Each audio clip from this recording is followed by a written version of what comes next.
The Bengal Sultanate was founded by Shamshuddin Ilyas Shah, who established the Ilyas Shahi dynasty.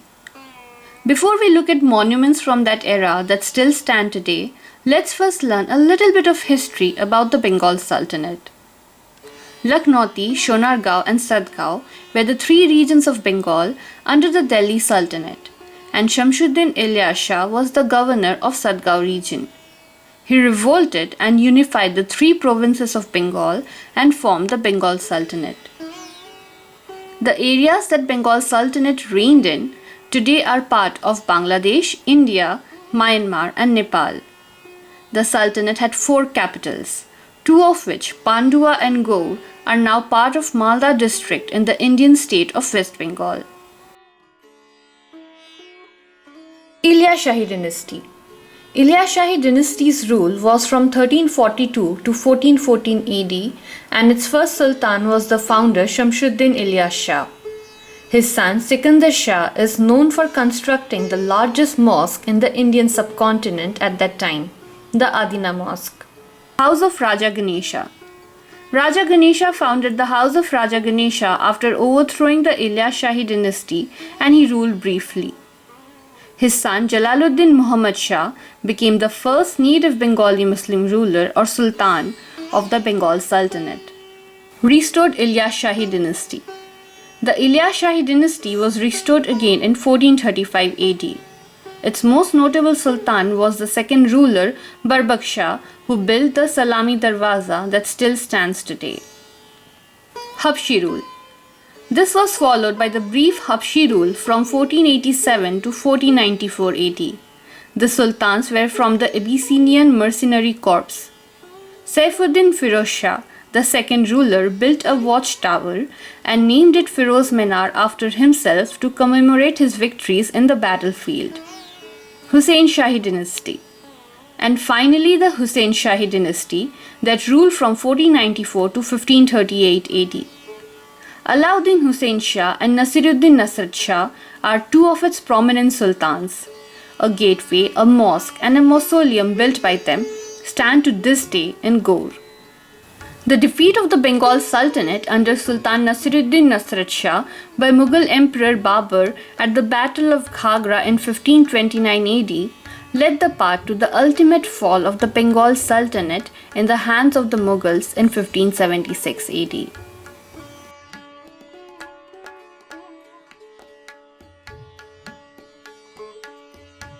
It is one of the grandest structures of the Bengal Sultanate that we can find today.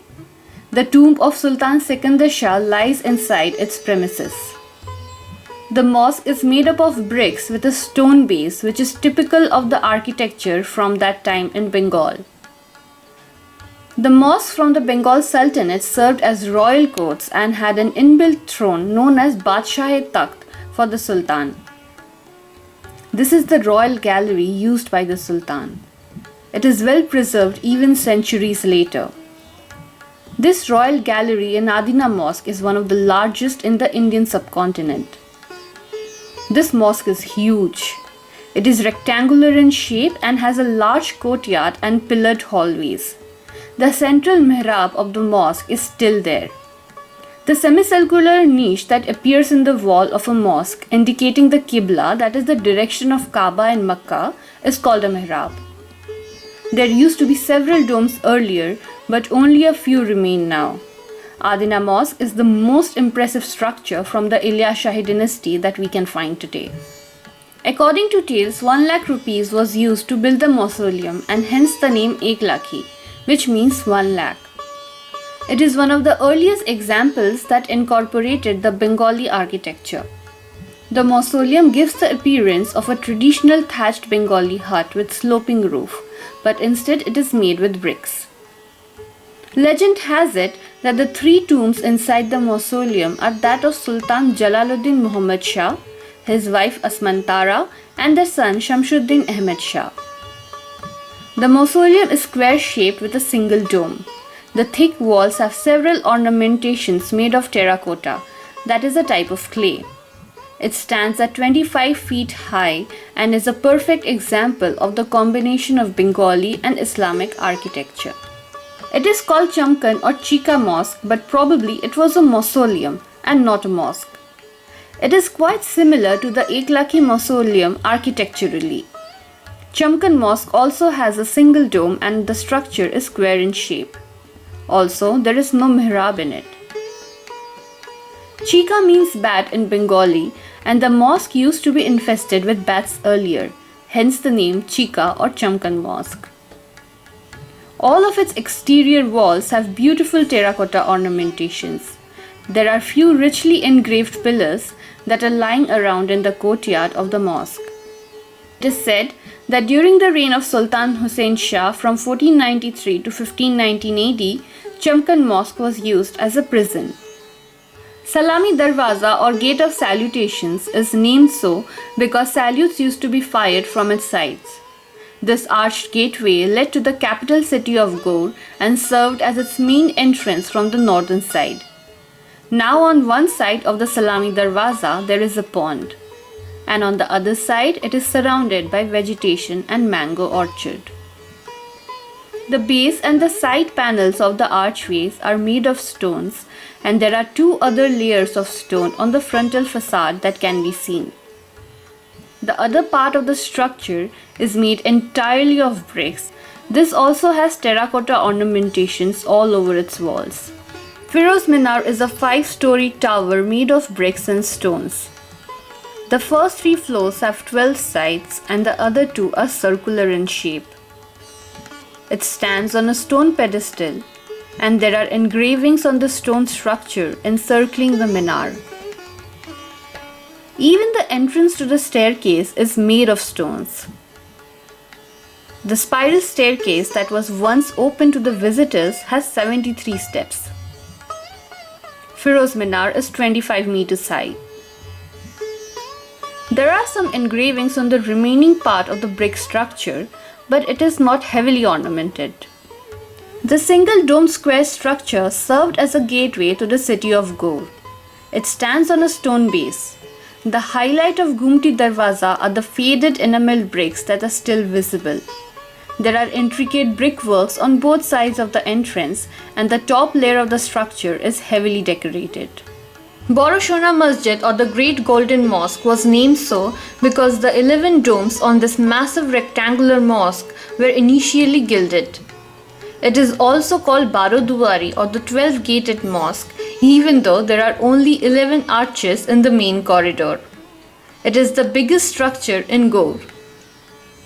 The mosque is mostly made of stones, but the inner layer of the domes are made of bricks, and there are brickworks on the archways that lead to the courtyard.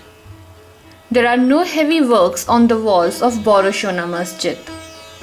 The courtyard now remains in ruin, where perhaps once pillars used to stand. Qadam Rasul Mosque was most likely not built as a mosque, but to contain the footprint of Prophet Muhammad set in stone that was brought by a saint from Arabia. That is how it got its name Qadam Rasul, that is, footprint of the messenger. The single dome square structure is known for the beautiful brick ornamentations on its wall. There are several floral patterns visible as well. The wide veranda with archways is in fairly good condition, but the rest house in front of Qadam Rasul Mosque now remains in ruin. Qutub Shahi Mosque or Shona Masjid was built in the honor of Saint Nur Qutub al-Alam by one of his followers, Makhdoom Sheikh. Built more than a century after Eklaki Mausoleum, now the two prominent structures in Pandua are connected by a narrow pathway. It is also called Shona Masjid or the Golden Mosque because earlier the walls used to be gilded. This structure has a lot of ornamented stonework on its walls. There are also heavily engraved stone pillars that are now lying in the inner sanctum. Lukuchuri Gateway was built as an eastern entrance to the city of Gaur. Its name probably came much later, which means hide and seek in Bengali.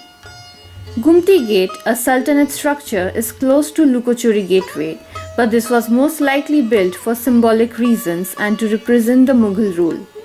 This rectangular brick structure has guard rooms on its sides and a Nakkar Khana or a drummer's chamber built on top, and has window-shaped arched panels. Fateh Khan's tomb is the perfect example of the indigenous designs in structures of Bengal. The famed sloping roof of huts, also known as Bengal roof, had first appeared in concrete form in the 15th century. Mughal Emperor Aurangzeb suspected that Saint Niamutullah was advising his brother to conspire against him, and hence sent Fateh Khan to kill the saint. On reaching Gaur, it is said that Fateh Khan died before he could complete the task and thus vindicated the saint's honor. Fateh Khan's tomb and Qadam Rasool Mosque, these two structures are now next to each other. There are several things that are common in all the monuments that are built during the Bengal Sultanate. The use of stone at the base of the structures and the bottom part of archways was done to increase the structural strength.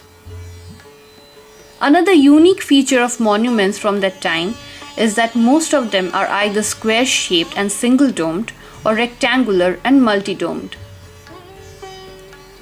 The sloping Bengal roof and terracotta ornamentation show how indigenous designs were incorporated in the structures. Arabic inscriptions often included the name of the builder or verses from Quran. The mosques also have rectangular mihrabs that have intricate designs.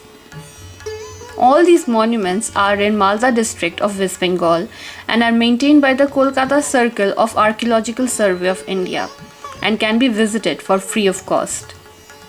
These monuments today stand as Bengal Sultanate's strong architectural legacy.